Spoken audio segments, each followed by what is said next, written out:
I think we can get started then. Roman, do you want to start us off with just introducing the event? Absolutely. I think almost perhaps unfortunately appropriate that Chandana is having to join us in the middle of a power cut, because of course those power cuts are caused in large part by precisely what we're here to talk about today. Thank you for joining us regardless of the power cut. Thank you to all of you from so many places. Good evening to all those of you in South Asia. Good evening. Good morning to all of you in joining us from the Americas. Good night, good morning, assorted good times of the day to everybody joining us from all over the world. It is wonderful that we get to do this remotely. Of course, it is always a pleasure to have everybody face to face, but it's still a big pleasure for us to be able to gather all of you together online.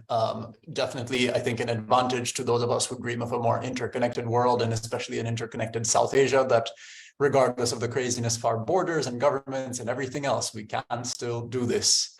Just want to very briefly also introduce Himal South Asian to those of you who might be joining Himal South Asian event for the first time and might not be familiar with the magazine. Himal was started 35 years ago as a magazine looking at the Himalayas, very pointedly looking at it as a transnational region, a region that transcended borders. From there, Himal grew into Himal South Asian, which is what it is today. We spell South Asian as one word. That's our little way of saying that we think that all of us are one in a way. That's not to say we are out to destroy national boundaries. We are trying to connect people across the crazy divides that exist across our region. And we remember that history teaches us that there is a lot more that we have in common than uncommon, really. And that is why we are doing these conversations. I also invite all of you to please visit himalmag.com, our website, where you'll see a lot of good journalism, again, explicitly looking at the region as a whole. I think we are perhaps the only publication, or at least one of the few publications, that is explicitly pan-regional and very determined to look at all of our problems and all of our people in that from that perspective. Also, please do follow us on social media channels. And also, if any of you would like to support our work, please remember that we have a membership program at himalmag.com/membership. It would be wonderful to have all of you join us as South Asians. Before we go any further, I want to say a big, big thank you to our panelists today.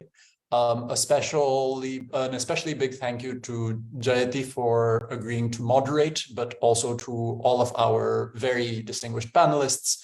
We have so much experience and knowledge in our Zoom room right now, and it's really a pleasure to have all of these great minds in one place to share with us. Also, a big thank you to Raisa and the Himal team. All of you guys have worked so hard to put this together. Thank you for doing it. I'm a relatively new addition to the Himal team. I joined as the editor just about a month and a half ago. So a lot of the work for this particular event is their doing. And so please do, at least quietly, give them a round of applause and thanks. Also, a big thank you to Kanchana Ruwanpura currently at the University of Gothenburg. It was a conversation with her really that got the ball rolling on having this event with this panel. So thank you so much, Kanchana. So the topic today, as all of you already know, is debt crises, debt restructuring, and we've chosen to call it relapse or rebound, because that's really the question before us now. Of course, this is, the reason we're having this conversation now is because it's an issue that's facing so many of us as South Asians at present.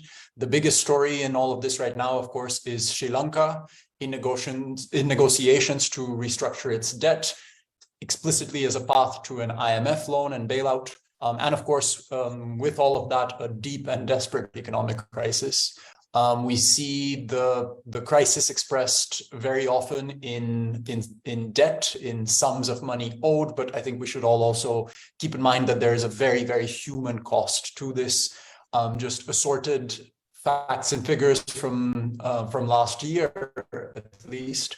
In Sri Lanka, there was about a third of the population needing humanitarian aid. And a quarter of the population facing some degree of food insecurity, meaning just millions of people unable to put food on the table. Heartbreaking stories of malnutrition on the rise, of children losing consciousness from hunger in school, a lot of kids not coming to school at all. So there's a generational cost to this as well. And in all of this, the main lifeline being held out right now is an IMF bailout, again, dependent on those protracted negotiations with all of Sri Lanka's creditors. There is also, of course, the alternative path, which I don't think is getting enough attention, debt forgiveness, and a more critical look at the kinds of structural patterns and processes that put Sri Lanka in this position in the first place, which is not to absolve the Rajapaksas and other assorted Sri Lankan actors of responsibility, but definitely something to keep in mind, and I'm sure something that our panelists today will also be speaking more about. But also important, I think, to zoom out beyond Sri Lanka to remember that Bangladesh also in the process of economic reforms and an attendant IMF loan to tide them over in a giant balance of payments crisis. In Pakistan, a looming threat of default. I think with what happened in Sri Lanka with the default, that set alarm bells ringing in the Maldives, in Nepal, because so many of our economies face similar pressures of trade imbalances, really steep trade imbalances, the impact of COVID, remittances and tourism being such a large factor in so many of our economies. So much of this is shared, even though in many cases there are specifics to each country's predicament.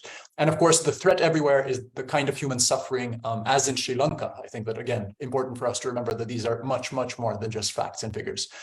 So that's why this topic now, because we're headed into very painful and very new territory, I think, for South Asia. I don't think South Asia as a region has faced a collective debt crisis of this magnitude before. And again, the IMF seems to be seen as the main source of relief across the multiple countries that are in negotiations with the IMF.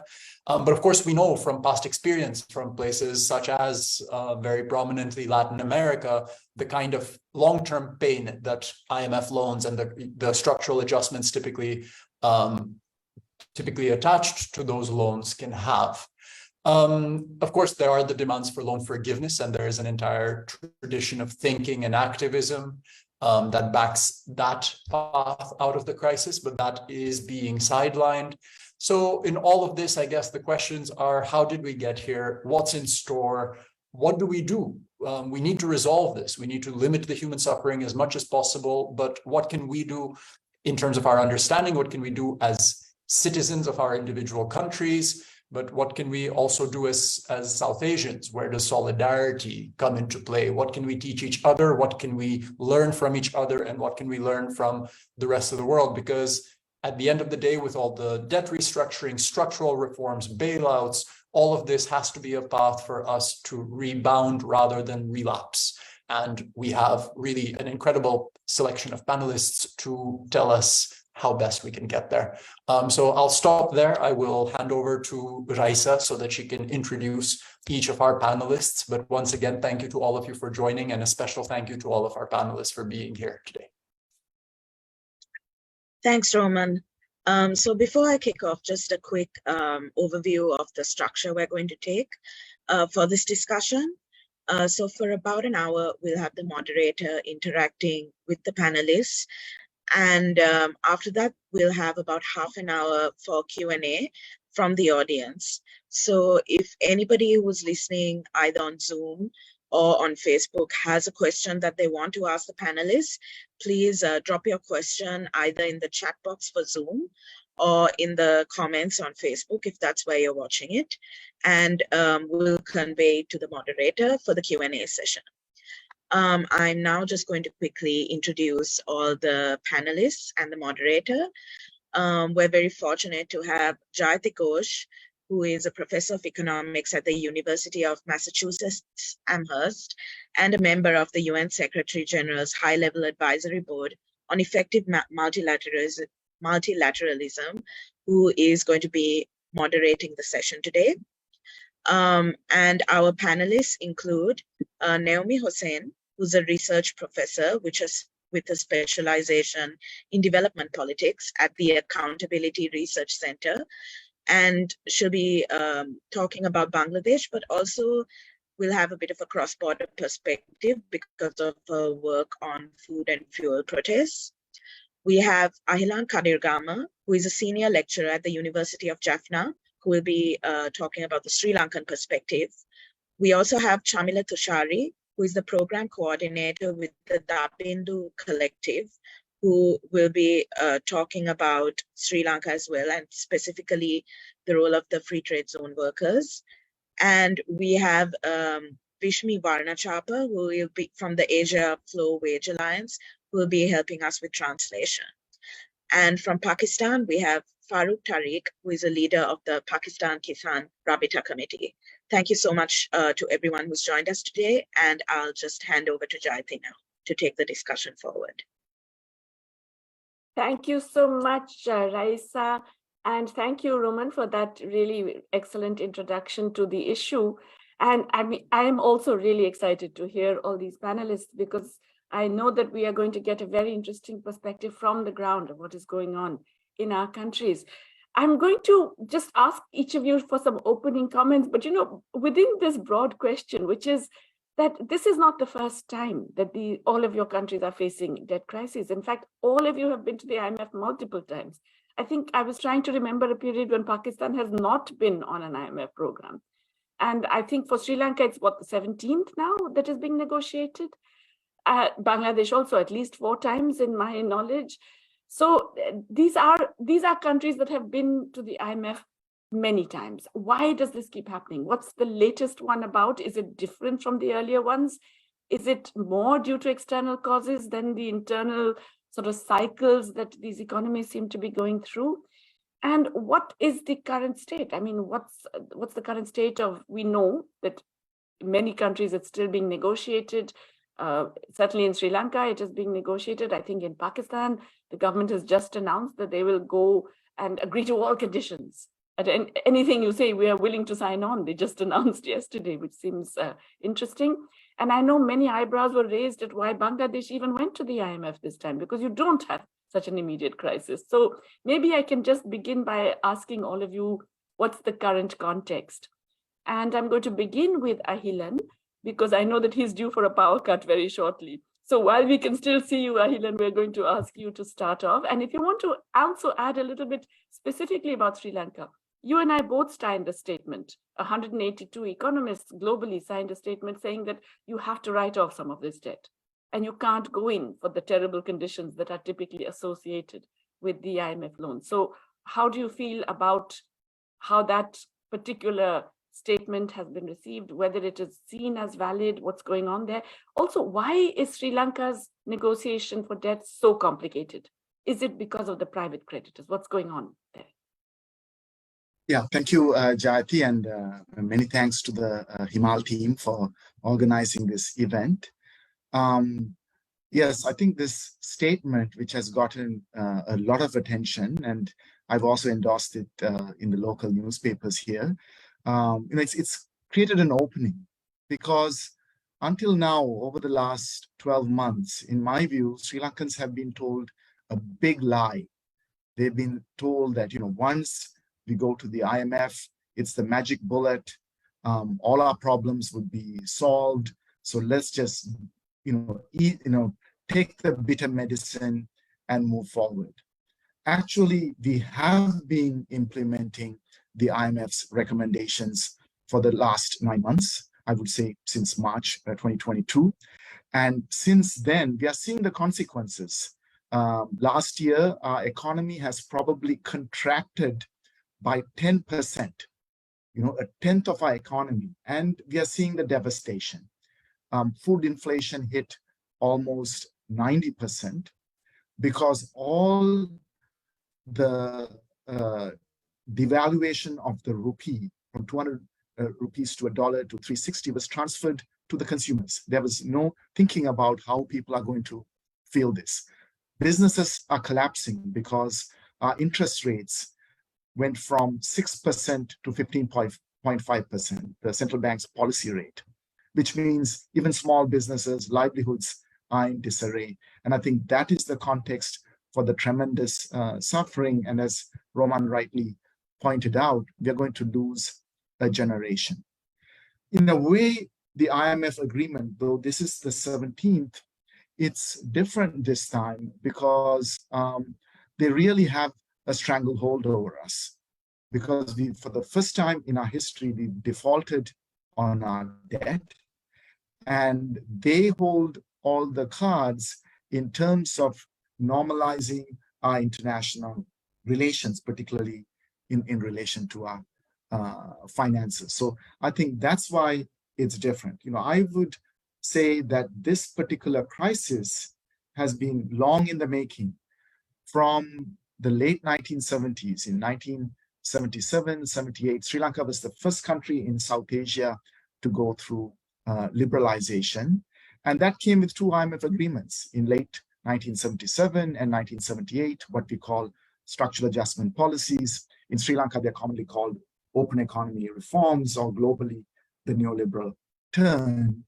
And since then, we've been opening our economy based on IMF recommendations, trade liberalization, capital account convertibility, so capital can flow in, but also fly out. And we've seen these repeated balance of payment problems where we would go for yet another IMF agreement and then borrow more from donors. So this has been the cycle. So during the long civil war, 26-year-long protracted war, the governments could not take these reforms as aggressively. It was at the end of the war in 2009 that what I call Sri Lanka went through a second wave of neoliberalism. And that was started by our 15th IMF agreement in July 2009, which gave a signal to international capital, to the capital markets, that Sri Lanka is, you know, the new blue-eyed kid that, you know, in terms of borrowing internationally. And a lot of the debt that we are unable to pay now started then. And that's when we really went off in terms of commercial borrowing, what are called international sovereign bonds. And so our debt stock kept increasing. These are dollar-denominated bonds, but at very high interest rates, an average of 7.5%, which means effectively our interest payment in 10 years, most of these bonds are 10-year terms, would be equal to the principal, right? So it was unsustainable. We saw this crisis coming, but we were told, no, the way to go forward is more in the same direction. In 2016, June, we went for our 16th IMF agreement when the current president, Ranil Wickremesinghe, was prime minister. It was for $1.5 billion in June 2016. In July 2016, we floated $1.5 billion of international sovereign bonds. So that tells you the story of debt.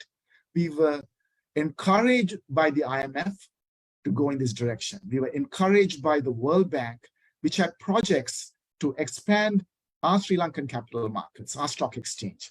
So this has been the history, but this time we are really facing the consequences because we are caught in what I would say, it's not just Sri Lanka's crisis. This is a global crisis.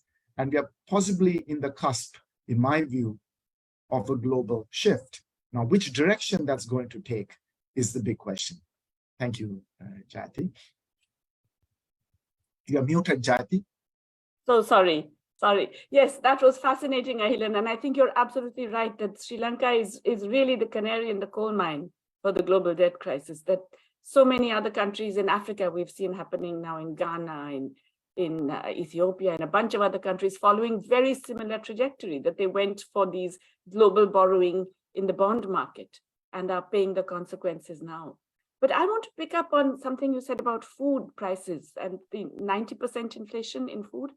I know, Naomi, that you have been working a lot on the impact of food prices on the poor and on women in particular, and what's going on there. I wonder whether you can actually tell us something about the human costs that Roman mentioned in terms of what is happening, certainly in Bangladesh, but also widely. how is it impacting people? How is it impacting within households, women and girls? What are the kinds of protests that are happening around that? And what impact is that having? I think you wrote about, in a previous issue of Himal Southasian, if I remember, you wrote about the sort of moral economy of food in a way, and the legitimacy of governments in terms of being able to ensure this basic necessity of life. Do you think that's going to play a role in how the governments actually respond to the crisis and ensure access to food? Well, thank you so much. And thank you so much for inviting me. And I feel a little bit that I'm here under false pretenses because I'm not a macroeconomist, and I confess I don't fully understand the debt issues. It's very, very complex. What I do understand, and I do feel that I've been working on a long time, is the way in which these crises impact on, as you say, people's everyday life, but also on the political, if you like, the relationship between the state and the citizen. When it comes to the fact that many people cannot meet their most basic needs, and we're not talking about fancy food or big cars, we're talking about not being able to afford enough rice or enough dal or whatever it is. So yes, I've done quite a lot of work since the last global crisis, actually, since the food, fuel and financial crisis, which I seem to remember, Jyoti, you yourself coined the triple F crisis phrase for that. And since then, I have off and on been working on these issues. We looked a lot at food and a lot at food riots, and then later at energy protests, which is something really that has come up a lot in the last, I'd say, 15 to 20 years, and which we really don't know a great deal about because there hasn't been much research about today.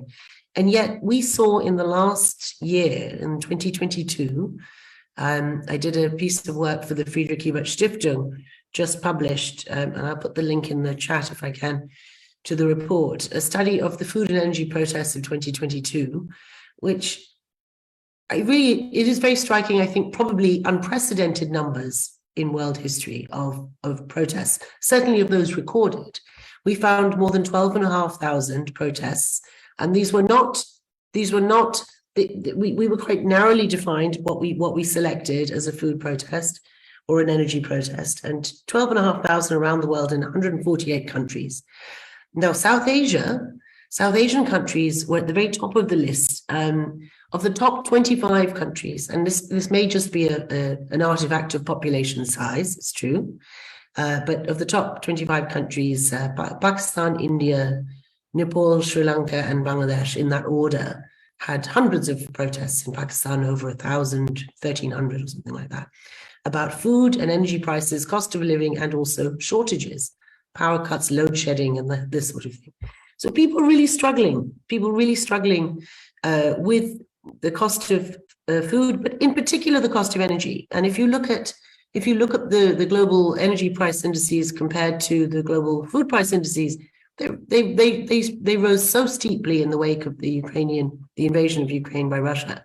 And really the response that we found, most of these protests were people complaining that they just couldn't meet a decent standard of living. And it was all kinds of energy, electricity, fuel, cooking oil, cooking gas for running your fishing boat, gas for running your irrigation system if you're a farmer, all sorts of protests. And as I say, Pakistan, India, Nepal, Sri Lanka, Bangladesh, top of the list there.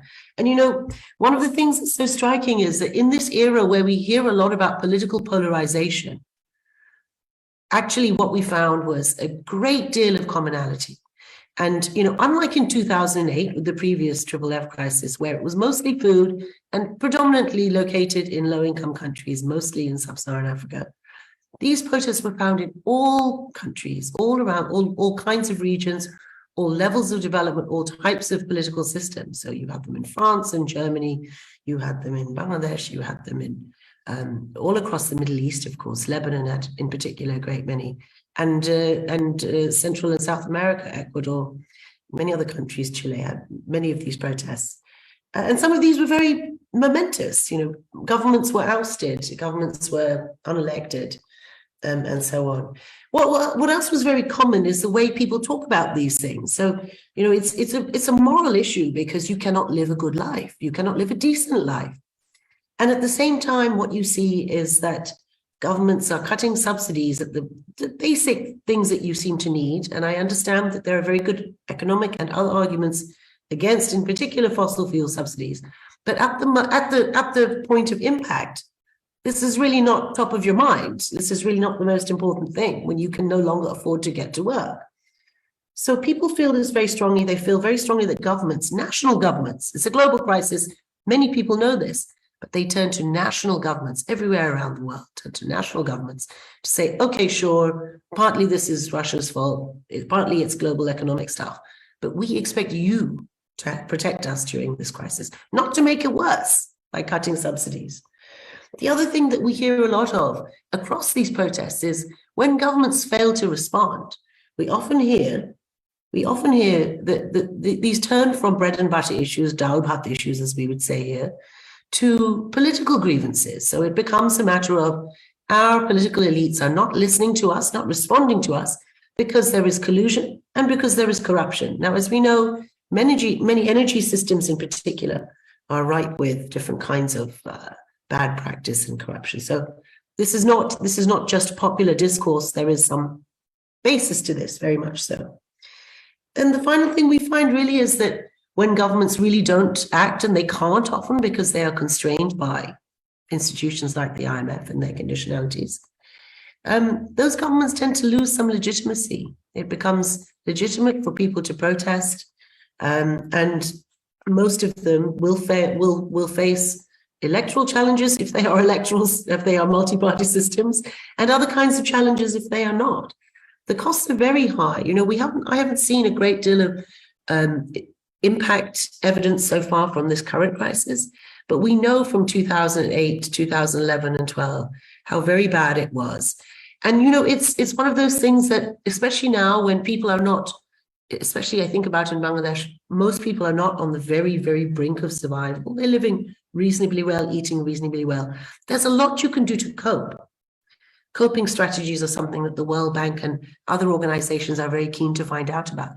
Coping strategies and resilience in this context just means people living much less good lives, eating less well, cutting down, cutting back, less nutritious, maybe bulking up more. So the nutrition issue comes up very large. Ultimately, all of these costs are costs that people on low incomes pay, that women pay in particular, and that children also pay because of the nutritional costs and educational costs, which you mentioned, into the next generation.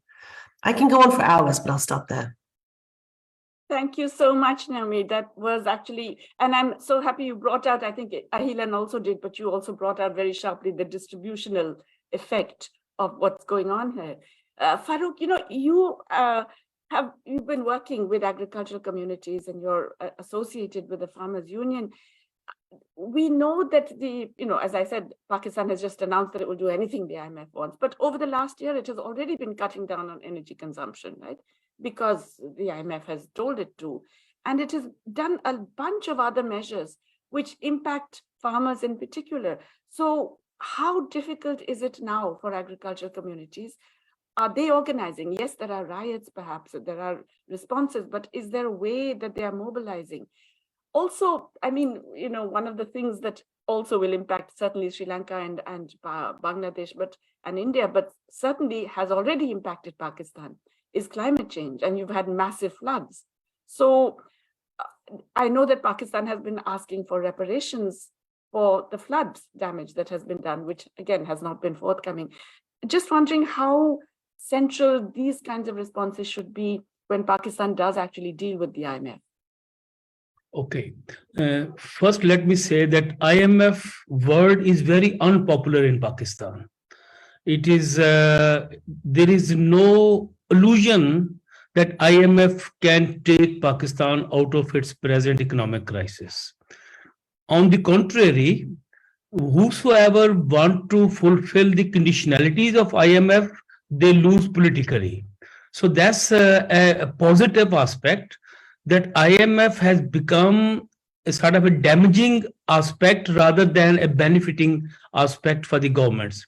So the present government says that they will fulfill all the conditionalities. They have not done that for last 7 to 8 weeks, which they have been asked. They have been saying this earlier as well, but they are unable to fulfill the conditionalities because that means a political cost. Now, there is a political crisis in Pakistan. Out of 4 provinces, 2 provinces assemblies are no more there, and there's going to be elections for the 2 assemblies. And this is Imran Khan, who was in power in those Punjab and Khyber Pakhtunkhwa assemblies, and he's been pushing for the elections, and he uses this tactics now to force the government. Now, let me say that there is no illusion on Imran Khan either in Pakistan. Although there are youth who says that he may be able to solve something, but Imran Khan and present Prime Minister both have been following IMF, both paid the price, and particularly the present government, when they fulfilled unconditionally the conditionalities of IMF when they came into power in April last year, they lost the by-elections, and that meant that they lost their government in Punjab. So the largest province went out of their hand, and now they're saying every time, we want to save Pakistan and we have paid the price. But we will pay the price, but we will save Pakistan. So that's what it has come to, that extent that the government understand that fulfilling IMF conditionality is very unpopular. It has a lot of impacted already, lot of price hike in every aspect of life. Now, what IMF say at this time, that you should withdraw the subsidy on oil and on gas and on electricity and raise the prices of these 3 products. It has been raised tremendously earlier, last year as well. And the present government is hesitant to do that, although they say we will fulfill. So they are in a dilemma. But to do, if they fulfill the conditionality, they lose the political support. If they don't do it, they don't see any other way apart from IMF. I mean, all the political parties, including Imran Khan and People's Party and Muslim League Nawaz, they don't see any life out of IMF aid. So all they can offer Pakistan what IMF asked them to do. And that meant really a very, very difficult economic life in terms of price hike, particularly. And also the actually 2-3 things came together which has accumulated in the present economic crisis. And that was not just the capitalist crisis of economy, which was already there, but also on the top of that, this the climate disaster, which took place last year. And I have visited the areas several times. We are in process of providing relief till today. And basic relief, even food, up till now is not been available to most of those who are on the road still in this very cold weather, which is around 1, 2, 3, 4 at this time in most part of Punjab and Sindh particularly.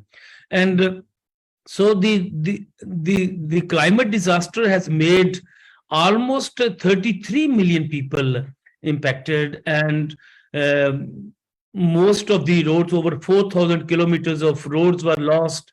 Over 17,000 schools had lost their buildings and so on. So it was a tremendous loss to Pakistan economy.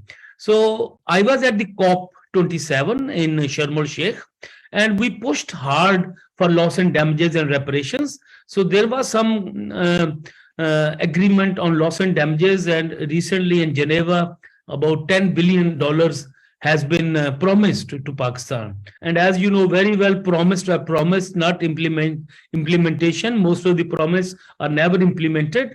And also we want to make it absolute clear. And yesterday in 10 cities, PKRC had demonstrations that tax the rich, not the poor. So we also raising very sharply, if you receive money, don't pay the foreign loans. Don't waste the money on paying the foreign loans. And we're also demanding the IMF and World Bank that suspend Pakistan debt. There is no way they can pay back. There's only $4 billion left in the foreign reserves. It's on the brink of default. People are defaulted already. It's the ruling class he has to default. People have lost their life in every terms. I have seen the most poverty, extreme poverty in Sindh particularly.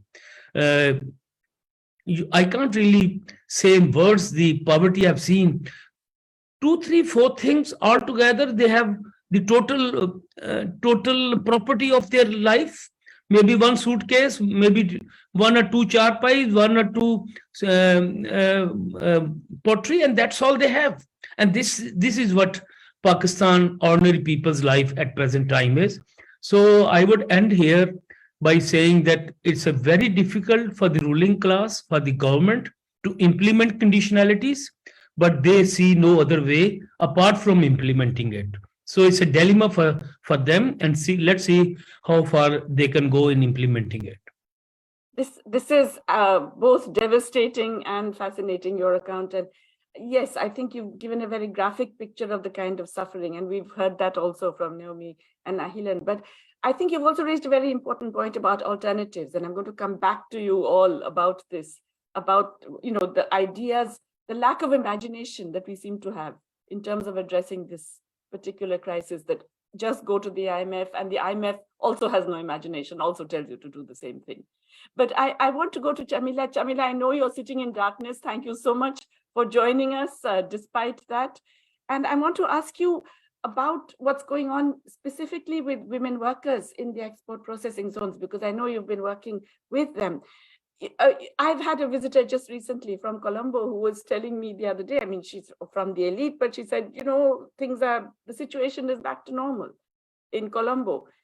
Obviously, it's not back to normal for most of the people. I mean, the elites have somehow managed to get back, let's say the power shortages are not as extreme. They're occurring, but they're more phased.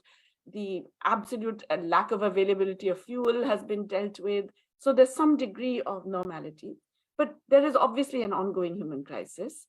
And what is going on actually with the women workers in the export processing zones? What is, even if it's not immediately visible, what kinds of job loss, what kinds of massive declines in real income, in livelihood are we seeing? What are the concerns of the workers? And also the fact that, there's still a COVID-19 pandemic ongoing. Are the workers who are still being forced to go and work in these factories independent of any kinds of safety precautions, etc., are they concerned? Is anything being done to protect them? What's the overall situation specifically with women workers? Jamila, are you able to join? Yes. Hi, thank you for everyone. I'm talking about my Sri Lankan mother language.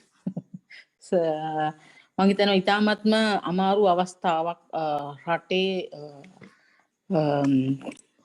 මහජනතා පුරවැසියෝ විදියට ඉතාමත් බරපතලම අවස්ථාවක තමයි ලංකාව ඉන්නේ. ඔවුන්ට ප්‍රධාන මූලික අයිතිවාසිකම සිට ප්‍රධාන ආහාර වේල, බලශක්ති, බෙහෙත්, අධ්‍යාපනය, සෞඛ්‍ය සපුරා ගන්න බැරි තත්යකට පත් වෙලා තියෙනවා. විදේශ විනිමය සංචිත වැටලා තියෙනවා. මම හිතන අයිලන් සහෝදරයා හොඳටම ඒ ගැන ඉදිරිපත් කරා. ඉතින් ඒක ඉතාමත් බරපතල විදිහට ඇත්තටම අඟලුම් ශ්‍රේෂ්ඨය ගත්තොත් අවුරුදු 45ක ඉතිහාසයක් තියෙන තැනක කොවිඩ් අර්බුදය හා පවතින වර්තමානයේ පවතින ආර්ථික අර්බුදය නිසා බරපතල විදිහට දෙදරා යාමකට සිද්ධ වෙලා තියෙනවා. මම හිතන්නේ ශ්‍රේෂ්ඨය තුල දශක කීපයක් තුල පැවති අර්බුදයන් මේ මොහොතේ වඩාත්ම ඉස්මතු වෙන්න වඩාත්ම සාකච්ඡාවට භාජනය කරන්න අවස්ථාවක් ලැබිලා තියෙනවා. විශ්මි ඔයා පරිවර්තනය කරනවද නැත්නම් මං ඉවර වුණාට පස්සේ? I think I will translate and yeah. So right now, this is a very difficult situation for citizens in Sri Lanka. We are in a dire state, and from our fundamental rights, our right to health, electricity, medicine, everything is under crisis. So as Professor Ahilan also mentioned earlier, our export incomes have declined. And when talking about the garment sector specifically, because of the COVID-19 pandemic, issues that have been prevalent in the sector for decades have also caused more of the crisis to deepen. Right. ඇත්තටම නිදහස් වෙනද කලාපය ගත්තම මේ රට තුල මේ තියෙන අර්බුදය වසංගතයත් එක්ක ඉතාමත් බරපතල විදිහට ඔවුන්ගේ මූලික අයිතිවාසිකම් සිට කම්කරු අයිතිවාසිකම් කාන්තා අයිතිවාසිකම් උල්ලංඝනය වෙච්ච අවස්ථාවක්. ඒතර කොවිඩ් අර්බුදය තුල කාන්තාවෝ ආසාදිතයින් බවට පත් වෙමින් මේ රටට ඩොලර් ඉපයීමේ මූලික පුරුක් බවට පත් වුණේ කාන්තාවෝ. නමුත් ඔවුන්ගේ ආසාදිතය වීම තුල ඔවුන් සංක්‍රමණය වීම තුල රටම ලොක්ඩවුන් කරපු අවස්ථාවක කම්කරුවන්ගෙන් අත්‍යවශ්‍ය සේවාවන් බවට පත් කරලා වැඩ ගත්තා. ඒ වැඩ කිරීම තුල 2019ට සාපේක්ෂව 2020 අපනායන ආදායම වාර්තාගත ලෙස වැඩි වෙලා තියෙනවා. මේවා තමයි අපිට තියෙන සාක්ෂි මහ බැංකු වාර්තාවල් පෙන්නලා දෙන. එතකොට කම්කරුවෝ නේවාසික හිටියේ, ඔවුන් වැඩට ගියා, ඔවුන්ට කණ්ඩ තිබුණේ, ඔවුන්ට ආයතන වලින් බැලුවේ නැහැ, ඔවුන් ප්‍රදේශය තුල ලියාපදිංචි වෙලා තිබුණේ නැහැ. ඒ නිසා ඔවුන්ට අනිත් පුරවැසියන්ට හම්බෙච්ච බෙනිෆිට්ස් මොකක්වත්ම ලැබුණේ නැහැ. බහුතරයක් ආසාදිතයෙන් බවට පත් කරා. ක්වොරන්ටයින් සිස්ටම් එක සෞඛ්‍ය ආරක්ෂිත ක්‍රමවේදයකට නෙමෙයි කරගෙන ගියේ, හමුදාකරණය කරා. ඒකත් ඔවුන් හමුදාකරණය කරලා හමුදාවට ඕන විදිහට තමයි ඒ ක්වොරන්ටයින් සිස්ටම් පවා පාවිච්චි කරේ. එතකොට අවුරුදු 3ක කාලේ ඉඳන් මේ වෙනකම් ඔවුන්ට වැටුප් වැඩි වෙලා නැහැ. මේ අවුරුදු 3ටම ඔවුන්ට වැටුප් වැඩි වෙලා නැහැ. මේ අර්බුද අවස්ථාවෙන් අර්බුදය පෙන්නලා ඔවුන්ගේ වෘත්ති සමිති අයිතිවාසිකම් කඩාකප්පල් කරා.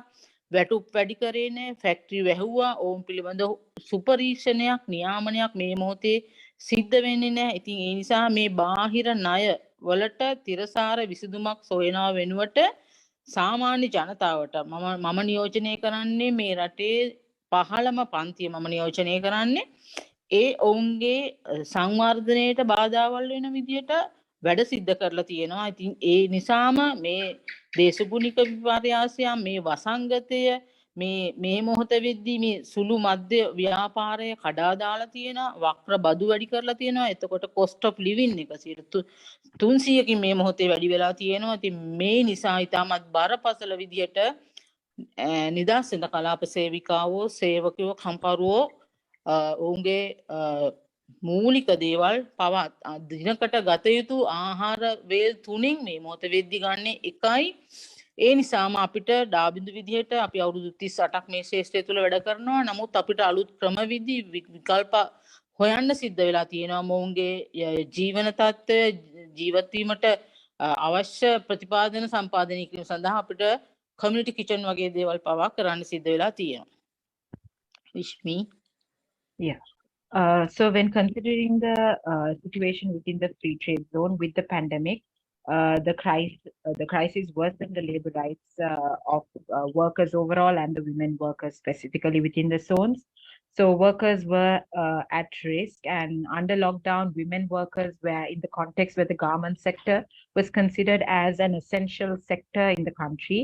They had to continue working. So regardless of the import income increasing when considering the central bank reports compared to how it was in 2019 during the pandemic period, the import income had also increased. The export income had increased in the country. So many workers were infected during this time period. They were not able to access proper medication methods, and the quarantine procedures were militarized all over the country. And in this situation, for the past 3 years, the salaries of the workers have not increased at any point. Their right to unionize has been violated, and then no regulation on the working conditions that these women workers undergo.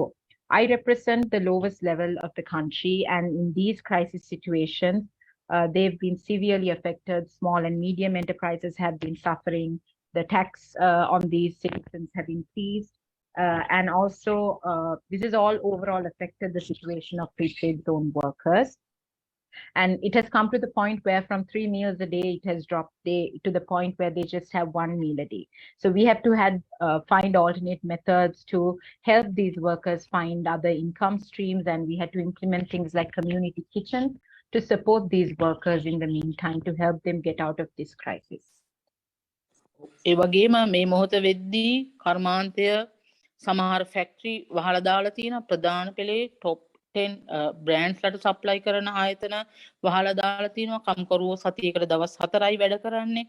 එතකොට සමහර අයව මෑන් power සේවකයන්ට මේ මොහොත වෙද්දී රස්සාවල් නැති වෙලා තියෙනවා. මූලික වැටුපෙන් තමයි ඔවුන් ජීවත් වෙන්නේ. පෝෂ්‍යදායී ආහාර වේලක් දැන් අවුරුදු 1කමාරක් තිස්සේ ඔවුන්ට ලැබෙන්නේ නැහැ. සේවක පිරිස් කොවිඩ් කාලය තුල රිඩියුස් කරා. එතකොට දැන් ඉන්න සේවක පිරිසගේ ටාගට් එක වැඩි කරලා ඔවුන්ගෙන් වැඩ ගන්නවා. ඒ නිසාම ඔවුන් වතුර බොන්නේ නැහැ. වොෂ්රූම් යන්න වෙන නිසා නැගිටලා වෙන කෑම පැය භාගයක් කෑමට තිබුණත් ඔවුන් කෑමට විනාඩි 15ක් 10ක් වගේ කාලයක් තමයි වැය කරන්නේ. මේ තරම්ම වැඩි කරලා තියෙනවා උන්ගේ ටාගට් එක. ඒ වැඩිවීම නිසා තමයි මහ බැංකුව වලට පෙන්වන්න පුළුවන් වෙලා තියෙන්නේ අපනයන ආදායම වැඩි වෙලා කියලා. ඒතර මේ වෙද්දී මත්ද්‍රව්‍ය පාවිච්චි කරලා තමයි ඔවුන් ඒ ටාගට් එක කවර් කරන්න යන්නේ. ඒ නිසා මේ දකුණේ මෙන්න උතුරෙත් මේවා ප්‍රචලිත වෙලා තියෙනවා. ආයතන මට්ටමින් රුකුල් දෙනවා උන්ට මත්ද්‍රව්‍ය භාවිතා කරලා මේ ටාගට් එක ඇචීව් කරන්න. ඒ නිසාම ගොඩක් කාන්තාවන් මේ මත්ද්‍රව්‍ය භාවිතා වීම නිසා ඔවුන්ගේ පවුල්වල ප්‍රශ්න වෙලා තියෙනවා. ඔවුන්ව කවුන්සලින් කරන්න සිද්ධ වෙලා තියෙනවා. ඒතර මේ මොහොතේ අපි කියනවා බ්‍රෑන්ඩ්ස්ලට වගවීමක් තියෙනවා. රජයට වගවීමක් තියෙනවා. බියෝ එකට වගවීමක් තියෙනවා.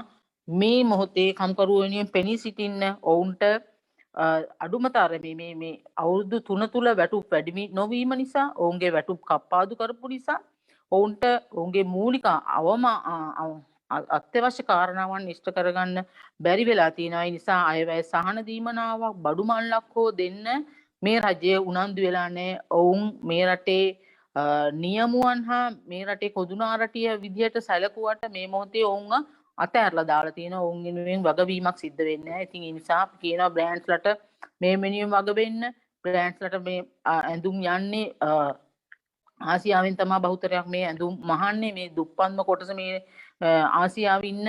ඒ නිසා මේ මොහොතේ ඔවුන් පිළිබඳව වැඩි සැලකිල්ලක් ගන්න කියන එක ඉල්ලා සිටිනවා.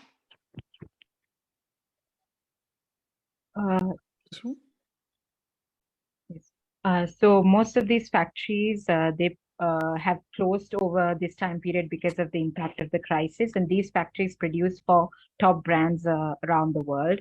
And it has come to the point that workers have to work only 4 days.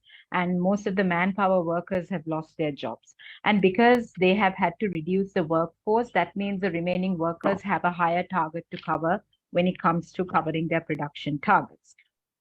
So the central bank has been able to show that these increases in export income because of the overtime these workers have put into cover these targets. And it has come to a point where these workers have been pushed towards the use of drugs as well to get their targets on time. So this has caused rifts within the families as well for these workers. So brands, governments, the Board of Investment, they all bear the responsibility in ensuring that these workers have their rights protected in these situations of crisis. So government has not brought about any concessions for the workers, and regardless of these workers being considered the backbone of the Sri Lankan economy, it is important that in situations like this, at the international level, brands are held accountable to ensure that the producers for their brands, the suppliers for their brands are also in good working conditions. Thank you so much. Chamila, maybe we will come back to the discussion after this. Thank you. That was, again, very moving and very disturbing. I think this is a really graphic account of what is going on in Sri Lanka at the moment and how it's playing out. I want to pick up on a couple of the points that came up in your discussions already in terms of, why we are lacking another way out. Yes, everywhere, the message that seems to be coming across all these countries is we have no option but to go to the IMF, is what the government tells us. They will do all these terrible things that impact ordinary people so very severely.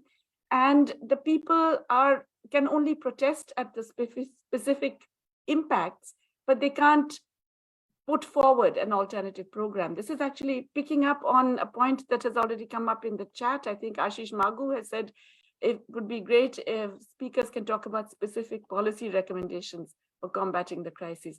I just want to highlight 2 aspects which I think really strike you. And Farooq Saab, you mentioned one of them about taxing the rich. This is a call that has come up more and more right now in Davos. There is that big meeting of the World Economic Forum, right? Many organizations have written letters, have come up with statements about the obscene increase in incomes of the rich and assets of the rich over the last 3 years, and saying we have to tax them. It's very interesting that the IMF programs never ask taxing the rich. They think of all of these ways of raising revenues from the poor, raising electricity prices, raising fuel prices, which impact on all of the other prices of necessities. And we somehow accept that. We say, oh, you know, the economy was overheating and we spent too much. We didn't spend too much. The poor did not spend too much. The poor actually did not gain from the boom and yet are being made to pay for the crash. So what are the options available in your different countries? And what is the kind of, shall we say, political mobilization around these different options? Let me begin with Ahilan, and we'll do the same order if you like, yes? Yeah, I think one, if we look at in the lead up to the crisis, right, what we did not do. I mean, we saw this crisis coming for a long time. We went ahead with liberalization so that the affluent classes could import their luxury vehicles, you know, the investment in the beautification of Colombo. So completely wrong priorities at a time when in the case of Sri Lanka, our direct taxes were somewhere around 18% of our total tax revenues. The rest of it, indirect taxes, which are completely regressive, was 82%, particularly the value-added tax. So we never tried to do that. Our revenues were very low comparative to other countries, right? Something like, even before the election of Gotabaya Rajapaksa, something on the order of 12%, at best 14% of GDP. So you can't run a country like that. But there was no move to increase taxes on the wealthy to be able to even, you know, come close to balancing a budget. But once the crisis deepens, they say, well, now we have no choice but austerity, so cut spending, and then, you know, cut social welfare, then the poor suffer more and more. So I think, so one, we also have to look at what wasn't done. So one, you know, we could have restricted our luxurious imports, you know, luxurious cars. If you look at the city of Colombo, it's changed over the last 10 years. So many Mercedes-Benz and BMWs on the streets, while now people can't even afford fuel, or we are even having to ration fuel. So why didn't we restrict those imports? Why didn't we prioritize our imports is one question. Why haven't we, even after we saw the crisis, even today, why haven't we moved on a wealth tax, for example? Because when the economy is contracting by 10%, our budget came out in November, and there was no wealth tax in there. They assumed that they can somehow get the tax revenues. And last week, the government comes out and says that they've instructed all the ministries to even cut their recurrent expenditure by 5 to 6%, because there's so much on this path of fiscal consolidation, which is one of the IMF conditions. So even salaries of state employees might get cut, or they're trying to increase taxes to suit that. So there was no move to address the revenue problem. Then if we take, you know, the essential goods, food, they're looking at a food crisis. If we, one, you know, why were any kind of subsidies on food cut? I mean, when the rupee depreciates from 200 rupees to 360 rupees, and then you transfer all that to the consumer, whether it's milk powder, whether it's wheat flour used for bread, no wonder food inflation is hitting 90%. So what we need is a public distribution system, and at least in terms of these essential food items, the state has to take control. And it's not just 90%. In many places, we've seen it triple, for the fact that then the traders start to hoard as well, and because they continue to assume the market is going to work, even when the economy is collapsing. So we need a public distribution system. We need subsidies in terms of food. Otherwise, I think in Sri Lanka, it's a very worrying situation.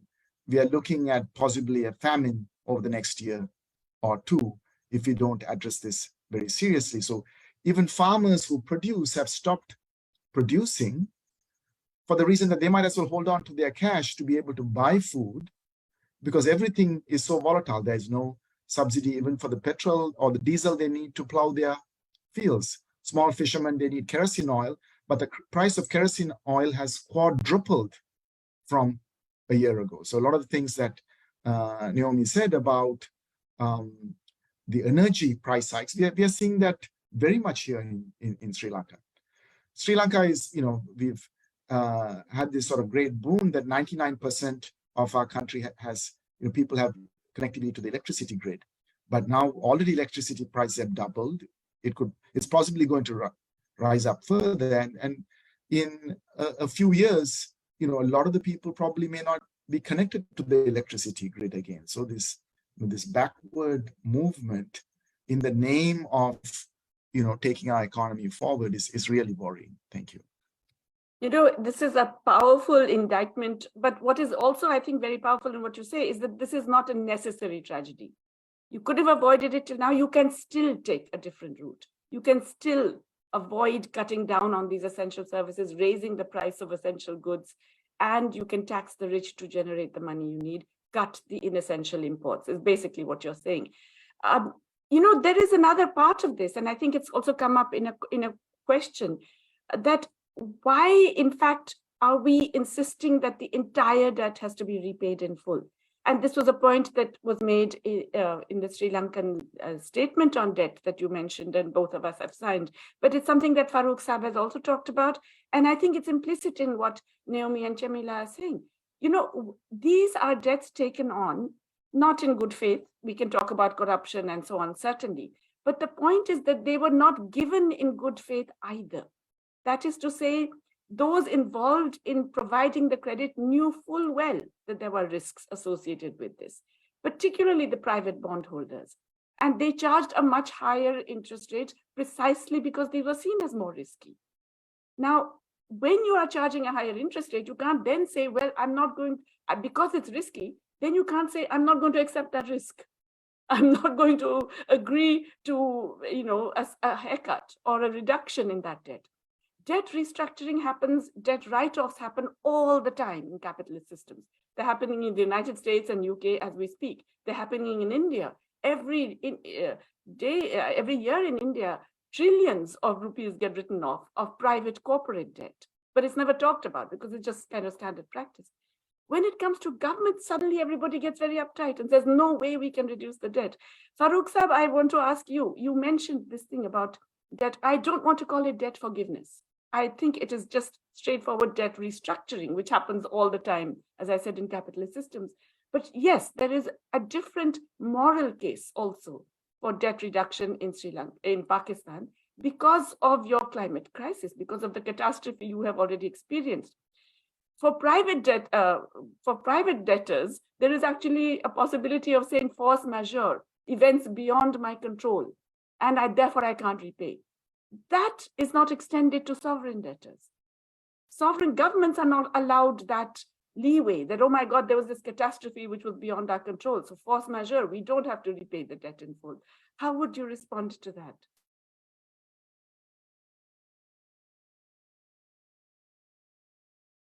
Farooq Saab, you're muted. Yes, sorry. First time, some of our political leaders are using the terminology we had been using for decades, like debt trap, climate justice, reparation, loss and damages. They were not saying this earlier, but now they are forced to say this because of the climate disaster which has taken place in Pakistan.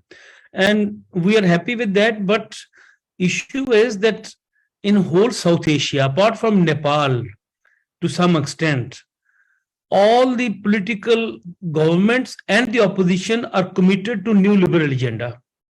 They can't see any life out of new liberal implementation of new liberal agenda.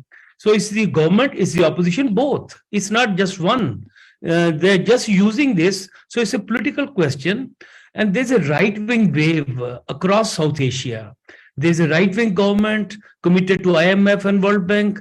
They are right-wing government committed to capitalism, to an extent that they don't see that there is any need for any radical reforms, and they can't really think of challenging the hegemony of the financial institutions. They just want to go along. And that's the tragedy and paradox we have at present time in South Asia. You look at India, look at Bangladesh, Pakistan, Maldives, everywhere is the same story. Maybe to some extent, little bit in Nepal, where this Communist Party has a mass base, and they are to some extent doing some reforms. But in Pakistan, at present time, there are over thousands and thousands of containers stuck at the port of Karachi, because there's no money to be paid to the shipping companies, and shipping companies are saying we will not come to Pakistan. Yesterday, a new bond has been launched in Pakistan with 5.5%, 6%, and 7%. How are they going to pay that money back? So it's a very difficult options for the government to raise funds. Only $4 billion in the coffer, and they are saying and assuring people Saudi Arabia will come to rescue them. UAE will come to rescue them. Even Saudi Arabia foreign minister yesterday said that we are taxing our people, you should also tax your people. So, I mean, apart from direct taxation, they only want to do indirect taxation. I totally agree with Helen said about Sri Lanka. It's the worst situation in Pakistan. In that only 2 million people are directly paying taxes out of 230 million. So now you can imagine the direct taxation in Pakistan. Government announced a scheme. Traders go on strike, the scheme has been taken back. It's always concessions to the rich, not to the poor. For instance, there was a UNDP research last year by Hafiz Pasha, who is a foreign minister, who has been a finance minister earlier. He said that over 27,000 billion rupees concessions given to the rich class in 1 year alone during the 3rd year of Imran Khan government. So they want to please the rich all the time, and rich always deceive them. They don't, Imran Khan's main priority was construction, not industrialization. So all the concessions given to land mafia. So now we have land mafia everywhere, land grab everywhere. We see land taken over by Barrier Town and all other rich land mafia in Pakistan, and there is a fight back against that. So, I mean, the priorities of these right-wing government is not to really challenge anything which is radical. They want to go along. They want to deceive themselves that they will come out of it. They want to deceive IMF. They are maneuvering. They are all the time maneuvering. They are telling lies all the time. They know what the situation is, but they say, no, it will be okay. It will be okay. So we hear all the time. And some of our TV anchors, I'm really surprised to see they are pushing the government to accept the IMF conditionalities. So they have bought the media. So media is putting the commercial media, I mean. So commercial media is playing a part to continue the path following IMF policies. And that's another tragedy we have in Pakistan. So on this contrary, we are demanding abolition of foreign debt. We are asking Pakistani government, say, we don't need any new debt. Just don't take the repayments which we have to pay you, because that is where they have a problem. And we also say rich the tax. There was a super tax announced by this government. And also, Alan spoke about the luxurious goods which are imported in Sri Lanka. This government, when it came into power in April last year, they banned all the luxurious items. IMF came to ask them, open this restriction, don't ban the import of the luxurious goods. And within 2 months, that ban was lifted. So look at the priorities IMF had. Now we have the most luxurious lives of the politicians, some of the politicians, of the military generals, of the judiciary highest judges, and the bureaucrats. So all the different institutions of the state, they have a very luxurious life. They have all the things at their will. They can afford all sort of life. Imran Khan lives in a house which is 300 canal, and Shehbaz Sharif and Nawaz Sharif lives in 1600 canal home. So they live like royalties. So that's their life. Totally different from the ordinary life. And now we see all the time some of the estimation how the extreme poverty is growing in Pakistan. That got to change. That got to change because of the policies. The present policies cannot really solve any of the basic challenges which a working class and working people are facing in Pakistan. You know, wow, that again, very, very powerful statement. So hearing Ahilan and Farooq Saab makes me remember this relatively recent but now famous quotation from George Soros, you know, the big global financier, that this is not just normal economic adjustment. This is class war, and we are winning. Yeah, that's true. They are. So Naomi, what do you have to say about this? There have been questions in the chat about immediate policy recommendations and so on, but I think you've been very telling about the food crisis and the fuel crisis. So clearly I'm imagining that one of your recommendations would be to control those prices. Absolutely. I mean, there's a lot to be said here. It's fascinating and horrible and terrifying to hear from Mahilan and Farooq Saab as well. I just wanted to say a bit about Bangladesh, which is, you know, in many ways that Bangladesh has gone to IMF with this precautionary package. Let's say we're not in, it has been said many times recently, we are not Sri Lanka. And, you know, 5 years ago, that would have meant something very different. But now that means we're not in a total crisis situation. It's so tragic. But the reason for that is that Bangladesh has, ever since the 70s, really had very cautious macroeconomic policy. Stability has been very important. Fiscal caution, fiscal, what would you call it, responsibility in the, you know, the Bretton Woods institutions language has been very important.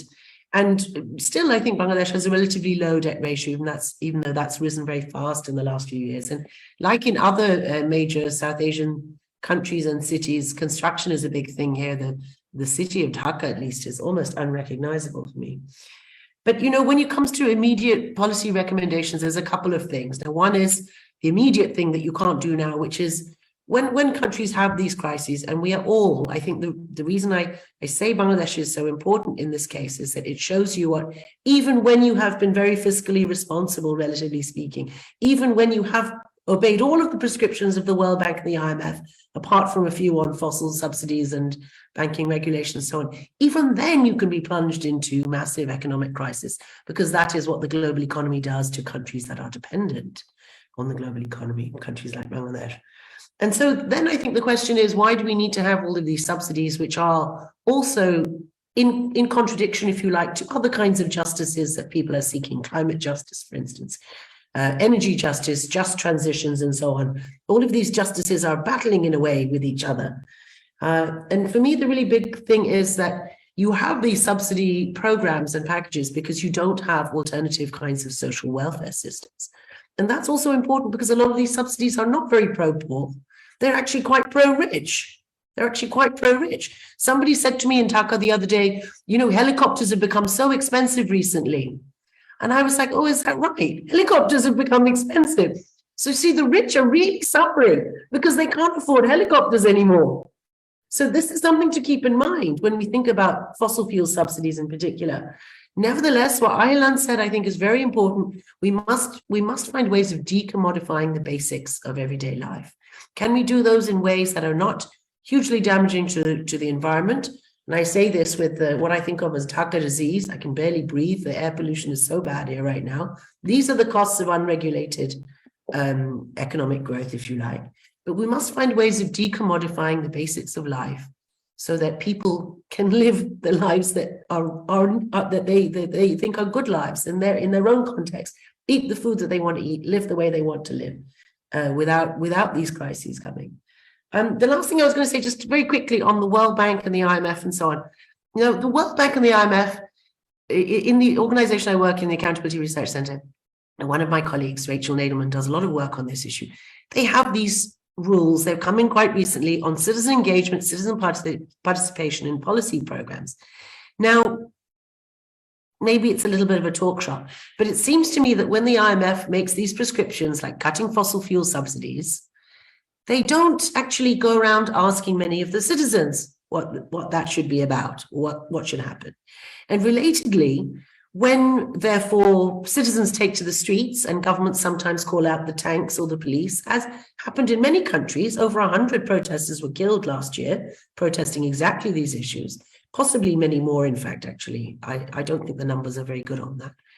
But when they do that, does the IMF take any responsibility for the fact that their prescriptions have directly led to predictable protests and predictable repression by governments? I don't think they do. So I think they bear responsibility, and we should hold them accountable, at least to some extent, for the ways the way people feel forced to take to the streets to hold their governments accountable for an economic crisis, and the ways in which governments therefore feel compelled, because they are required to follow the IMF prescriptions or the market's prescriptions, they feel compelled to repress them in these violent ways.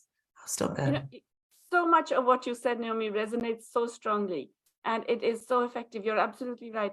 I think particularly this whole issue about subsidies.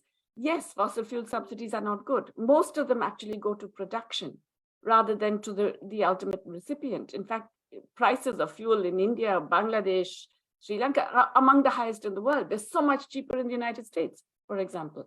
So I think we really have to do what you're saying, is that ensure basic needs provision, public provision and access to universal good quality public services, and the minimum required for a decent life, like food and transport and things like that, which requires a different reorienting of everything, going for public transport rather than private and so on. We have a question from Gulzar Ahmed. I think he has his hand raised, but before that, I want to go to Chamila and ask Chamila what you would add to this discussion about what alternative policies are required right now. Please go ahead, Chamila.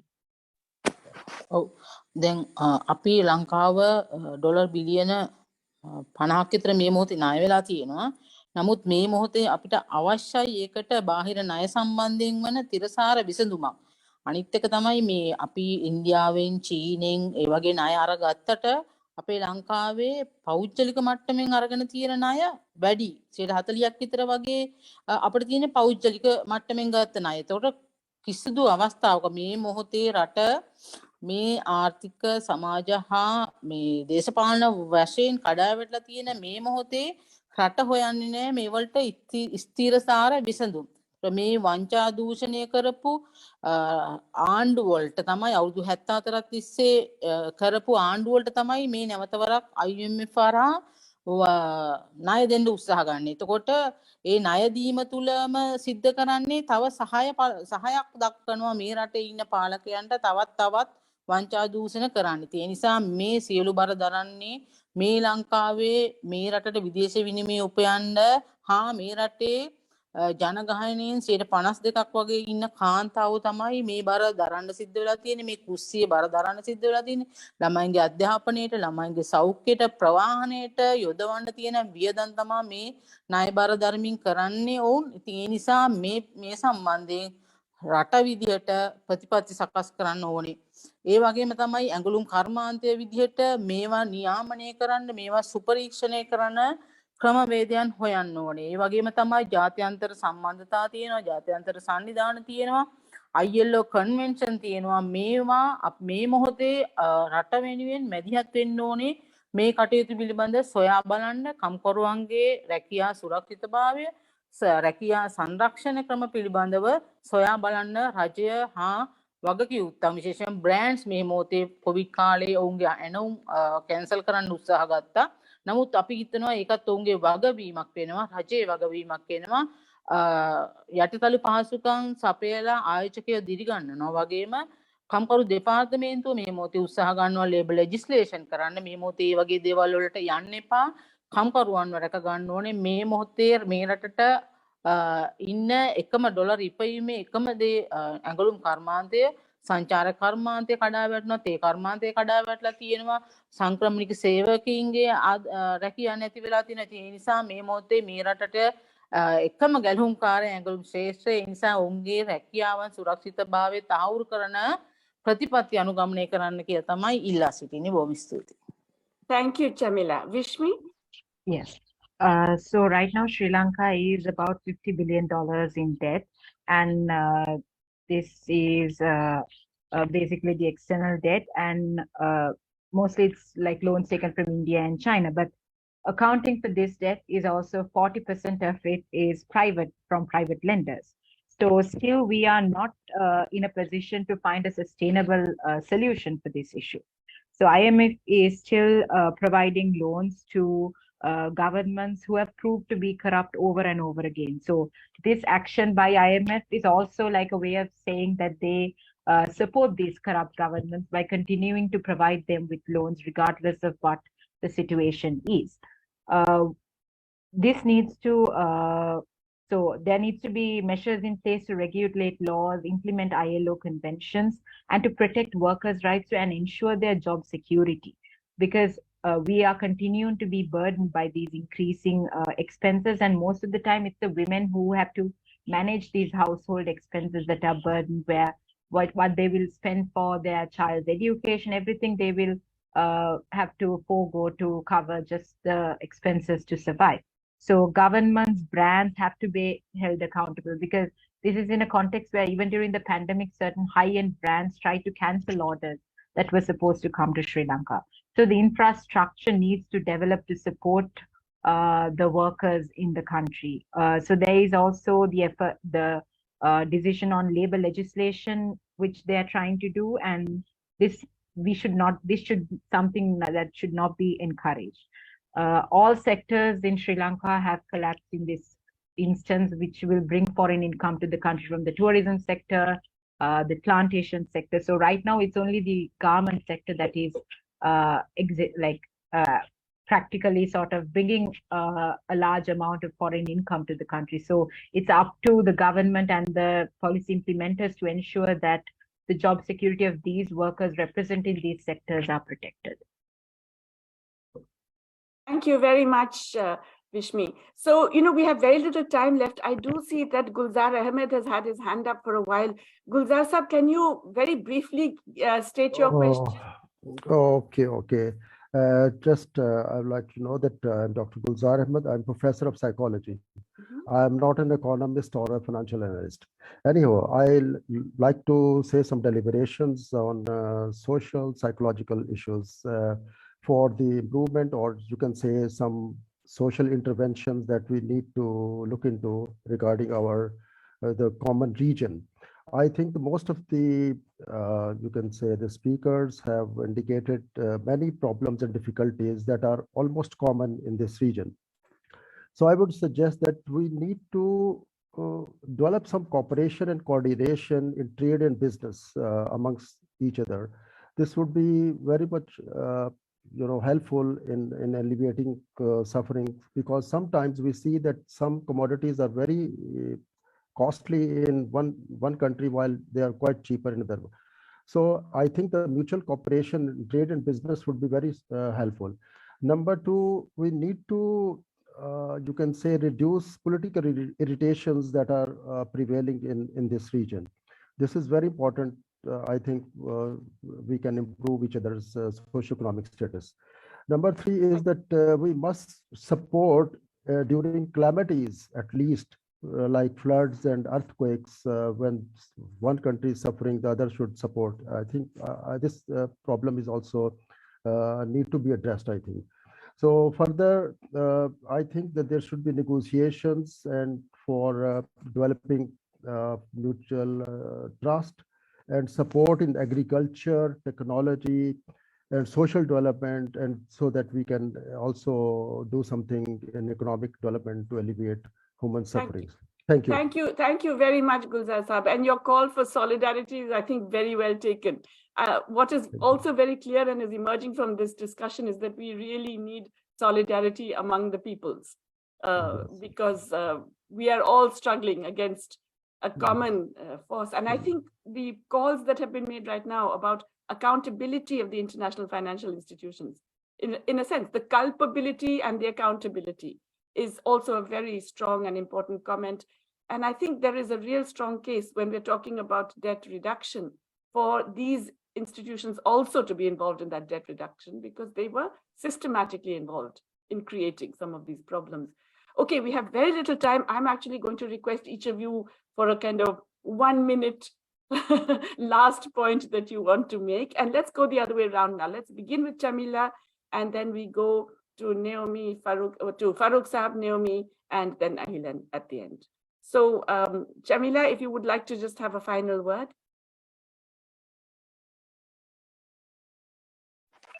Hello.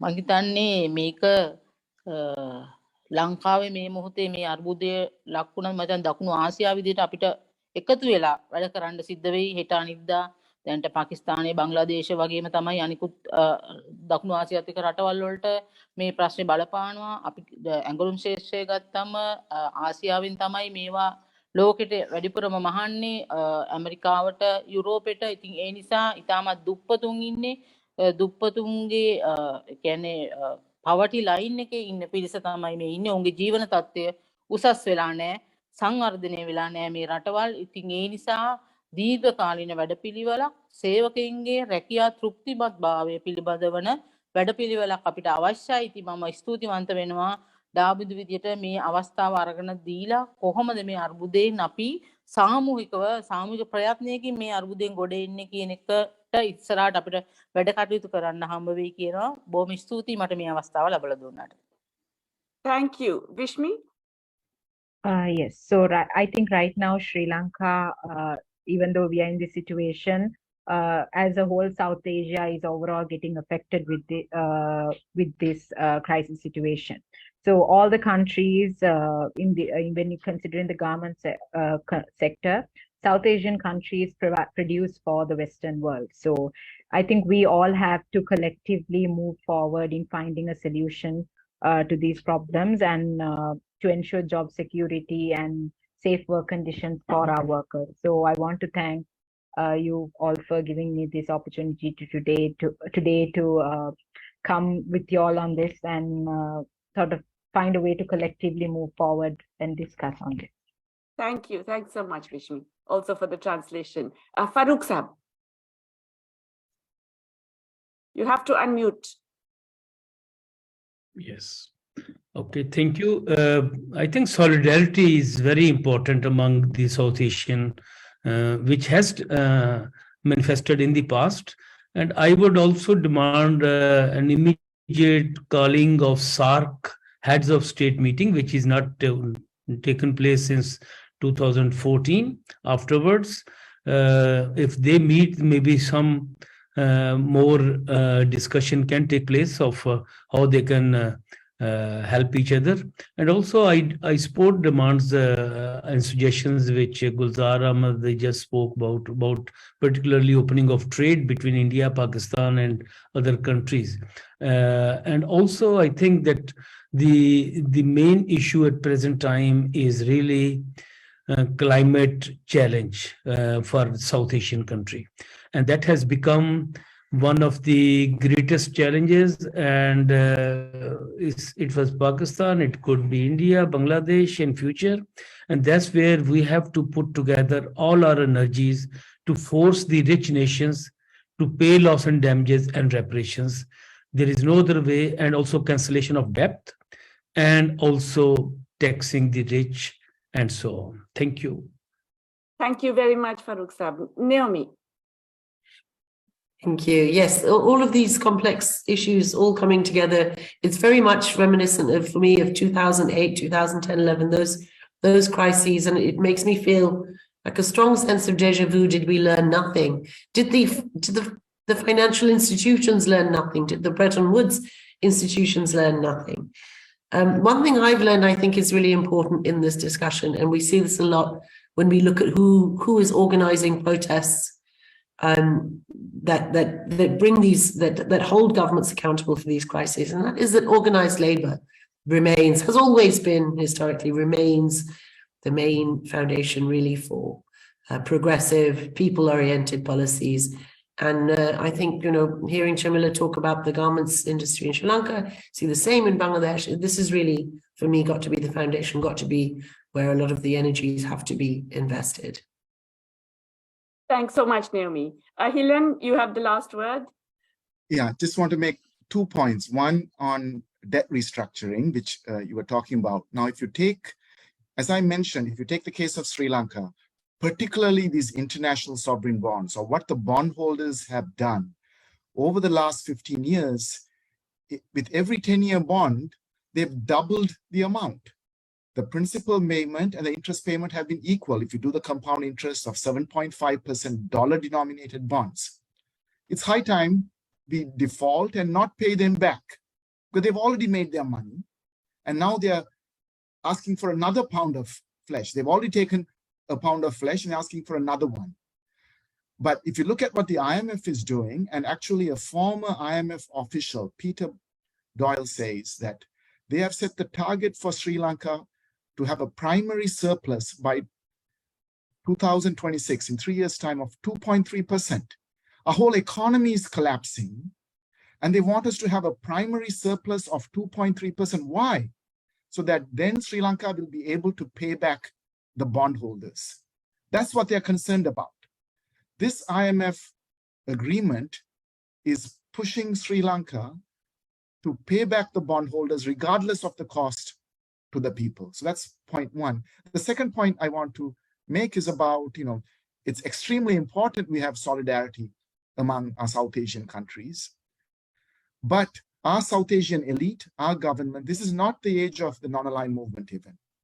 They are much more in solidarity with finance capital than they are with the people. So every working class in every country first has to come to terms with its own bourgeoisie, with its own capitalist class, its own, which is working towards the interests of the financiers. Until only after that, we can actually think in terms of solidarity among our countries as well, because our own states, our own regimes in power are not going to move towards solidarity because they are already in the pockets of the financiers. So we have to also think, because what we are seeing now with all these debt crises is our governments are facilitating further extraction by these financiers. And I think we have to be very clear about that, even as we try to build a different order. This is the kind of crisis, like the 1930s. We might be, there can be huge changes in the years ahead, but we should be very clear about changing also the hegemony of finance capital if we are going to have the kind of solidarity and a different economic trajectory. Thank you. Thanks, Hilen, and that was a very profound point. I think that is absolutely true, that we need the solidarity of the peoples, which does not mean the solidarity of the elites, which is actually going against the interests of the people. And I think that point has come out very clearly with all of you. When you were talking about the interest being greater than the principal, I was reminded, all the British colonial debt commissions actually had that basic principle when they went about resolving the debt problems. They said the interest cannot exceed the principal. That was the basic nature of the restructuring done by the colonial administration. That doesn't mean, by the way, I noticed a comment in the chat about this, that we were better off under the colonial regimes. We were not.